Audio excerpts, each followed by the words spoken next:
Hi friends, welcome to episode 103. This is a sort of a bonus couple of days for me because it's the end of October and it's the half-term holiday. So I can spend a couple of days up here with the RT. Now, in the last episode, I was really struggling to get that piece of conduit back under the bus. It is a bit of a game changer really, because once I can get that in, I can then get the cabling from the front of the bus to the batteries, and I can fit an isolator and some other bits and pieces. So at the moment, until I can get that conduit in, the whole project is stalled. Also, I want to get on with the back of the bus, and I want to get those rear panels sprayed up in this next couple of days, providing the weather holds up. Fingers and toes crossed. So this is, you could call it a bonus episode. I don't know, it's not really much of a bonus, is it? 24 hours in a cold, dusty barn. Anyway, let's see what we get done in this edition. And in that little next bit with the field, I'll tell you what I actually got done rather than what I planned to get done at 6 o'clock in the morning. Yeah, great news. I managed to get that cabling and that conduit in, so hurrah. So it's a game changer because now I can move forward with a lot of other projects. So that was holding things up for far too long. Did a little bit of work on the wheel arch on both sides, funnily enough. I've got some woodwork to do on certainly on the off side and possibly some on the near side as well. Did a bit of work on that panel. It's starting to come together now, and because the dog rail on the near side was sort of getting in the way, so I've started to remove that now and to prep up the brackets that held it in place. So that's in this edition. So let's get on with it, shall we? So let's pick up where I left yesterday. This is the electrical conduit, and I was having a hell of a time trying to get this in on the previous weekend. This is the wiring that goes to the batteries, and it goes through the saloon, over the wheel arch, and then down to a little connector block just on the other side of the wheel arch. Unfortunately, I had a real nightmare the previous weekend, and this was the last job that I wanted to get done, but it just wasn't happening. As a result of which, I had to abandon it. But the problem is just inside that gap, it's supposed to connect up with a plate. The plate itself is loose, as it were, so you just connect it to one end, and then you put two little bolts through. And this is the plate. So the idea is this sits inside the saloon of the bus, just on the floor, and then the pipe, the conduit that I'm trying to fit here in this shot, then fits onto that. The problem was I'd widened the top of the conduit up a little bit to allow, to avoid the wires chafing, and it's made it tight getting in and out of that plate. So I'm going to have to modify the plate, and that really was a job for the next day, I think, because it was really petering me off. You can just about see the two little bolts as it comes up towards there. There's two little fixed bolts in there that have been welded in. So, right, the next day then. So undeterred, I made this my first project on Wednesday morning in the early hours. As you can see, it's quite dark in the shed there. What I need to do is I have already widened that space up a little bit to see if we can get that plate to work. I need to just slot it back onto the end of the cable and then thread it all the way through. And then using the best of my abilities to feed it through the side of the seat frame where the seat goes just in there, the bench seat. So I need to sort of thread it through into that gap and then down. And that is, and I know I've said this before, that's one of the reasons why I don't put all these panels back, because it'd be quite easy just to shove that panel back on and that one that I'm about to climb under, but it would make life so much harder getting this stuff done. So some of the panels are going to have to stay off for the time being until I'm absolutely sure we've cracked it. I've also got a bit of work to do on that wheel arch. I'll come to them later on. There's a little bit of work that needs to be done just towards camera there, because there was a very heavily rotted piece of wood that I took out years ago, and I copied it from the other side. So anyway, yeah, there I am. Not a particularly exciting shot, trying to fix this pipe. So let's go to a different angle. Right, so the biggest problem here is my arm is not long enough to get that plate across the top of the conduit that is just inside that void in there. And what I need to do is to push the conduit up far enough like that, hold it in place, and then with my other hand push down the plate. The problem is I need free hands. Once the plate is fitted, I need to get the two bolts on the end of that plate. Despite my best endeavours, I was not going to be able to get those bolts in, as you can see. So I need one hand in there, I need another hand in there, so it wasn't going to work. So as I said, despite my best endeavours, I also noticed that that mounting plate at the top, the big one, has been moving about quite a bit while I was watching this. I didn't notice that at the time, so I'm sitting right underneath it. I did put an extra couple of fixings in that, but it goes into the original floor, so there's another job to do some other weekend, I think. Right, so yeah, this is not going to work, so I need to come up with a plan B. As you can see, I just about get that nut on, but now that plate, as soon as I start to put the nut on, the plate inside starts to push up. So I had to come up with a semi-ingenious idea. Oh, by the way, you see that red on my hand? That's not blood. I've not cut myself. It's some red paint that I managed to get on me earlier on. So anyway, so I need to come up with an ingenious plan, and this is it. The block of wood plan. Right? So by pushing up that conduit like that with a block of wood, that's a bit of hardwood, by pushing that up and then fitting a G-clamp onto it, I managed to get that into position such that I only needed to use two hands. Like I said, sometimes very useful if you've got more than one person, because someone can actually then sort of, help out a bit. But when you're on your own, you have to come up with these little ideas. So yeah, so a block of wood and a G-clamp. So meanwhile, while I'm doing that, I can just point out a couple of other little things just there. That conduit is a lot heavier than the old. That's a new conduit, obviously, that is sitting there, and it's been connected onto the older bit of conduit that was all rusty and horrid. And you might notice there's a little wooden block just sitting just above it.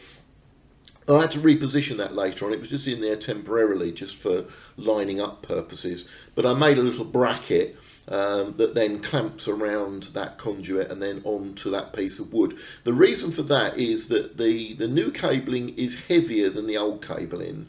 And that conduit is also a lot heavier than the old conduit. The old conduit was rusted away anyway, so it had gone to zero, so it didn't really matter. But I didn't really want this to come away from underneath the bus, because that would spell disaster. So hence the reason why I made that extra bracket.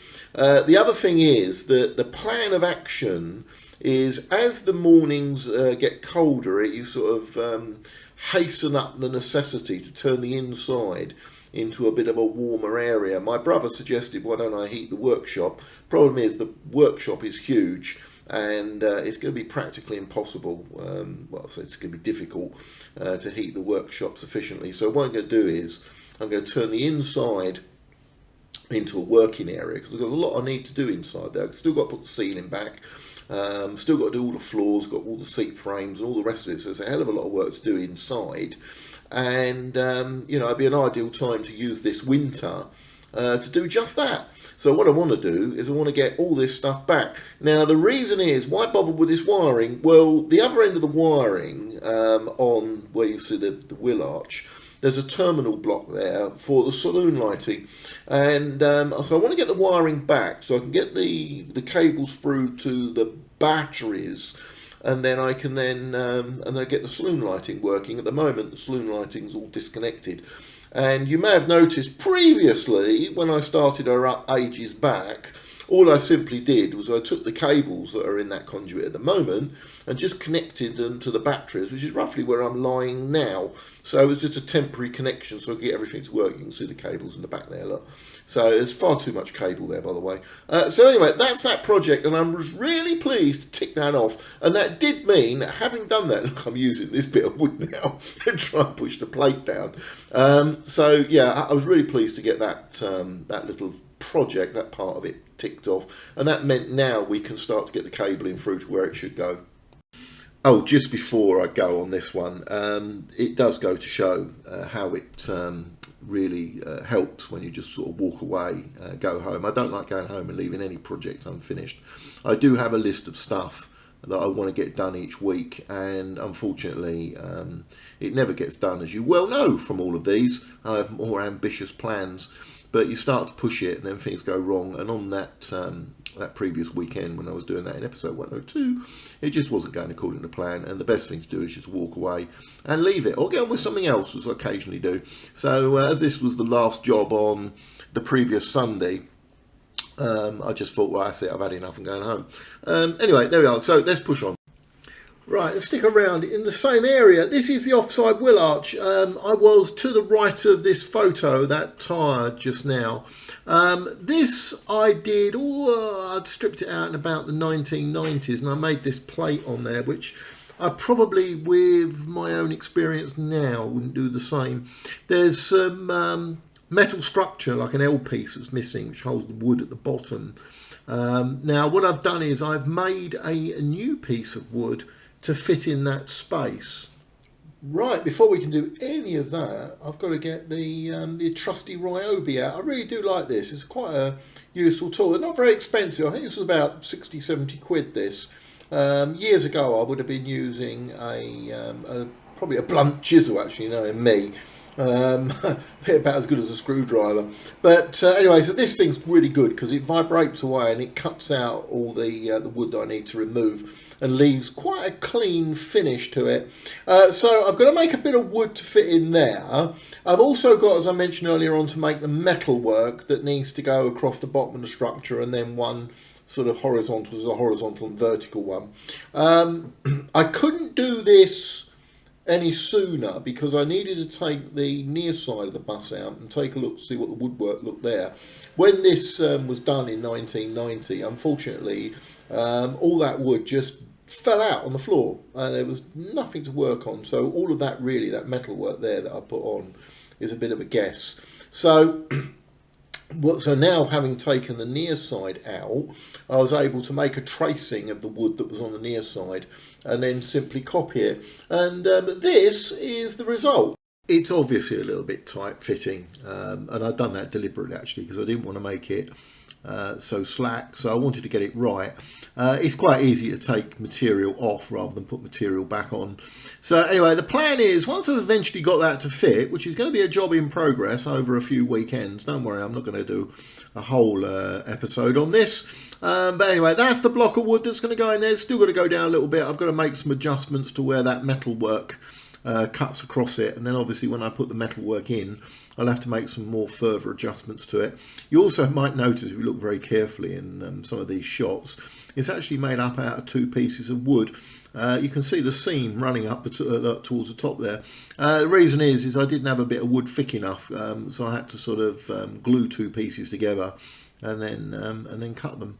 So there we are. Right, before we leave that, there is, of course, another wheel arch, and this is the one on the near side. Now, that bit of wood that you just saw was copied from this little bit here, so I copied that from the right of the arch because that's okay. Ironically, though, the near side of the arch is completely rotted out, and as you may be aware, I'm waiting for a friend of mine to fabricate some parts for me to fit in there, and once that's done I can stick that all back together again. But and I didn't know, and I know some people might be critical and saying, oh Dean, you're opening up too many projects. There's some good reasons for that, and I'll come to that later on. But I didn't want to open up the side of this bus on the near side. It might well have just been as bad as the offside. There wouldn't have been anything there to copy.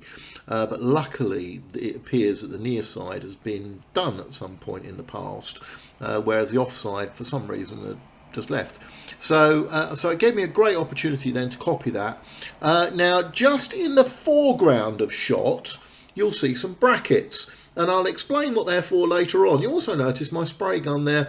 So as soon as my spray gun is there, let me take you to painting that damned corner panel. Right, well hopefully this doesn't need any introduction, but this is that panel on the offside rear of the bus. It's the one that's got the advert on it, and it had some irritating bumps and scrapes, and I thought, well, you know, as you're probably aware from a previous one, because the panel is both curved and tightens in towards the top, I could have got someone to fabricate one for me, but then I thought, at the rate of getting stuff done at the moment, it's taking forever. So I decided that I'll retain both this one and the other one. Unfortunately, they have got lots of bumps and scrapes which need to be filled, and the light in this corner of the shed isn't particularly great. I'm sure when I take the bus out eventually I'll find even more bumps and scrapes on it, but I have to make do with what I've got, which is artificial lighting and a little bit of natural light on the odd occasion. So my friend Alan Brown said, look, you know, stick some paint over it, and then put some black, so spray a little bit of black paint on it, which is what I'm doing here. And then just by peppering a little bit of black paint over it, and then rubbing it down, you can then see the highlights and the lowlights of it, whichever way you want to look at it, because you'd end up with black blobs where it's low, and at the top you could end up, in theory, going back to the metal. So I tried this trick out. I have actually got some powder for this as well. It's like a powder that you dab on to the outside, and it does the same thing, but Alan said I'll just use some black paint. So this paint that I'm using is a cellulose based primer spray, which is basically the same as that grey primer, but just a different colour. So yeah, so I gave that a try, and then the next thing I did was obviously I had to rub it down. Right, so here I am rubbing it down to the sound of the Freemasons, which I'm going to have to tone down a bit because actually in the original clip it's very loud, and YouTube might spot that I've used somebody's copyrighted material and take my video down, so I've got to be careful about that. So hence the reason why I'll dumb it down a little bit. But I'm enjoying myself to the sound of Uninvited by the Freemasons on the radio. Oh yes, and you can see, if you look in the picture, you can see those black bits and those lighter coloured bits. So yeah, Alan was absolutely right. It did work. It did help considerably, but it did mean I had to get the pot of filler out again. But luckily, because these dents were very minor, I was able to use my my small filler paste, which I use occasionally, just to get rid of very small bits. So yeah, so I didn't have to use the heavy stuff. So that's it. And you can also notice, you see the original green that was on there. So it's had several coats of paint on this corner, but it's certainly getting there. So we just really need to just finish this off now and hopefully get some green back on. You might notice all that paper on there. I really did want to get that off the bus as quick as possible, because I'm getting fed up with it. Alan did suggest that I spray a panel at a time rather than try to do very large areas, because the paint was drying a bit too quick for the method that I'm supposed to be following. So hence the reason why there's so much paper laying around. It just does make the bus look hideous. So anyway, let's move on to something a little bit more exciting. Right, I bet you've seen these but didn't know what it's called. This bit of wood that sits at the bottom of the bus, no, not that one on the bench, the one under the bus that's still there that I haven't managed to remove as yet. That green piece of wood is called a dog rail.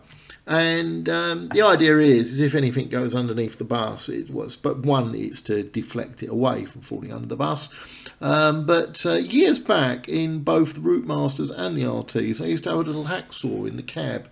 And the idea of it was that if something got lodged under the bus, the driver, conductor or whoever would use the hacksaw to cut the dog rail off. Now, as a bit of advice, that actually is hardwood, and it's an absolute sod to use to cut it, even with a modern power tool.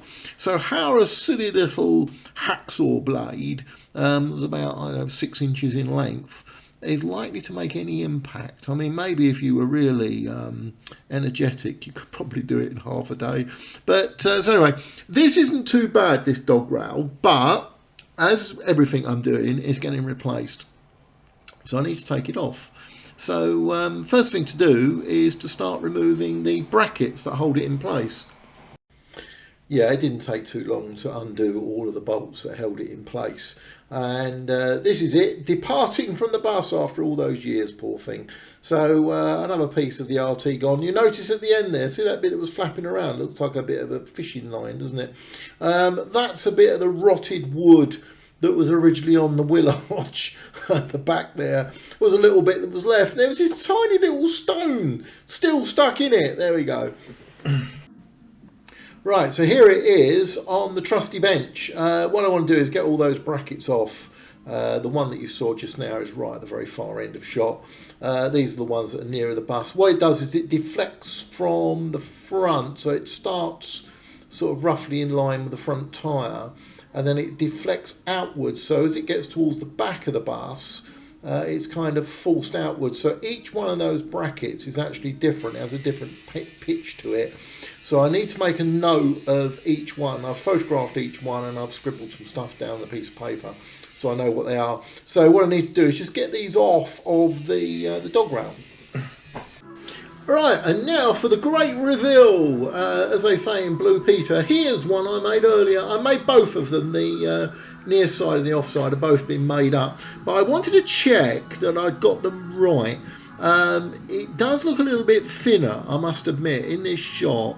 That wood is just looking less chunky.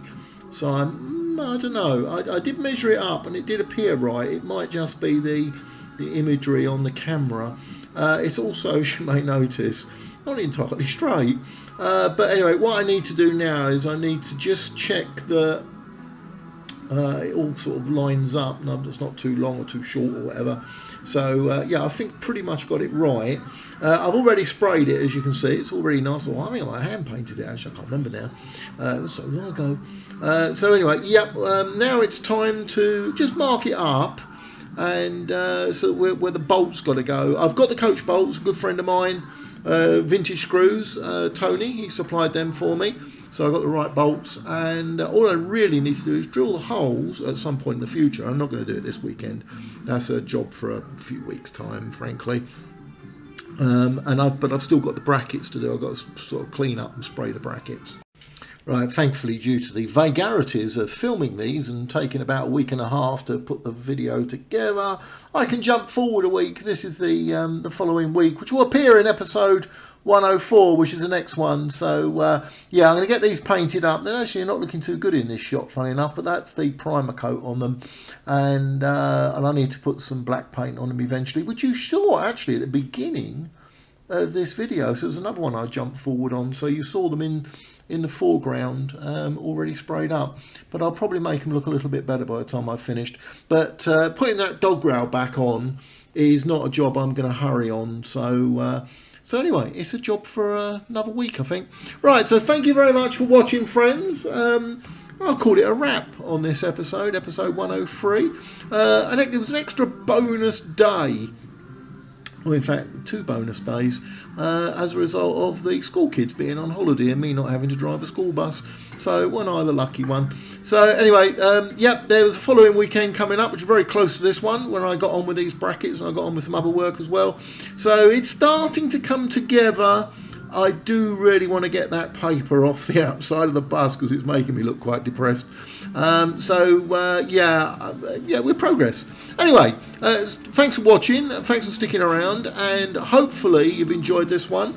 And YouTube, as usual with all these things, might recommend another one to you watch, or it might take you somewhere completely different for your own sake, really.